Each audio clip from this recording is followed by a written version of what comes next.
Samson in the Bible Introduction. Samson in the Bible Introduction. Samson in the Bible Introduction. This video examines a theological tension in the biblical canon, the apparent contradiction between Samson's and cut hair as a source of divine strength and Paul's claim that long hair is a dishonor for men. Careful analysis reveals that these passages reflect differing theological and cultural frameworks, not inconsistency. 1. Samson's hair in the Nazirite vow texts. Judges 13 to 16. The power associated with Samson's hair symbolized in the Nazirite vow. If I be shaven, then my strength will go from me, and I shall become weak and be like any other man. This implies that his hair was a covenantal symbol, not magical in itself, but a representation of his obedience and separation to God. Once Delilah cut it, he lost God's favor until it grew back and he repented. Paul, in 1 Corinthians 11:14-15 says, "Doth not even nature itself teach you that if a man have long hair, it is a shame unto him, but if a woman have long hair, it is a glory to her? If I be shaven, then my strength will go from me, and I shall become weak and be like any other man." This implies that his hair was a covenantal symbol, not magical in itself, but a representation of his obedience and separation to God. Once Delilah cut it, he lost God's favor until it grew back and he repented. Paul, in 1 Corinthians 11:14-15 says, "Doth not even nature itself teach you that if a man have long hair, it is a shame unto him, but if a woman have long hair, it is a glory to her? If I be shaven, then my strength will go from me, and I shall become weak and be like any other man." This implies that his hair was a covenantal symbol, not magical in itself, but a representation of his obedience and separation to God. Once Delilah cut it, he lost God's favor until it grew back and he repented.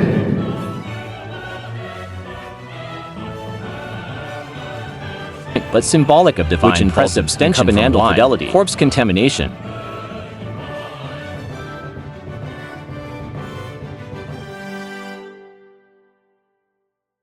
His downfall occurs not because of the haircut instituted before his birth. Cutting his hair marked the violation of his vow, signified lifelong separation to God. 16:22.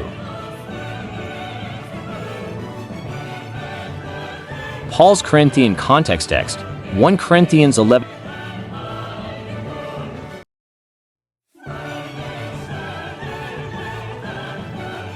14, Paul asks, "Does not even nature itself teach you that if a man has long hair, it is a dishonor to him?"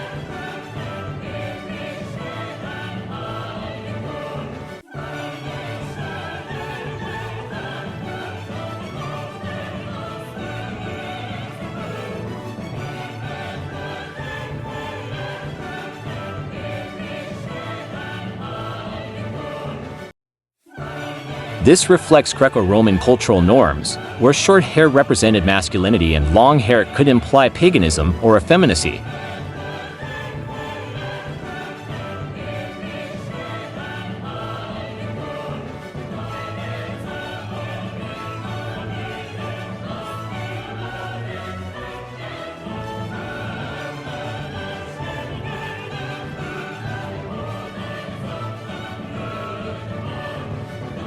Paul appeals to nature physics as social convention, not divine ordinance. His goal is to preserve gender distinctions and liturgical decorum within a specific cultural milieu. 1 Cor. 11:3-16. 3. Comparison and harmonization isms. Judges Paul 1 Corinthians time and context ancient Israel. C. 1100 B Greco-Roman Corinth. C. 55 C purpose of hair sign of divine consecration. Cultural indicator of gender propriety spiritual meaning symbolic obedience and empowerment risk of cultural confusion or dishonor. Samson's long hair represented covenantal obedience, while Paul viewed long hair on men as culturally disruptive. These views are not contradictory, but contextually bound theological expressions. 4. Hair is theological symbolism. Hair in biblical theology is symbolic only when integrated with divine commands. It holds no intrinsic power. In Samson's case, It functioned as a visible expression of obedience. In Paul's setting, long hair could undermine ecclesial order. Neither view implies that hair itself confers wisdom or strength.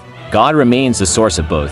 While Jesus is frequently depicted with long hair in art, the New Testament never describes his appearance nor suggests he followed a Nazirite vow. His authority came from his divine nature, not external symbols. 5. Conclusion. Samson's and Paul's teachings on hair highlight the importance of contextual hermeneutics. In Samson's time, uncut hair expressed holiness. In Paul's context, it could violate social order. The key theological principle is that external signs gain significance only through their alignment with divine intention.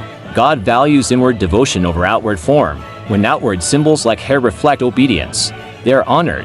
When they become expressions of pride or rebellion, they are admonished. Future theological inquiry might explore the use of hair in Second Temple Judaism or trace bodily consecration motifs throughout the canon to deepen understanding of biblical anthropology.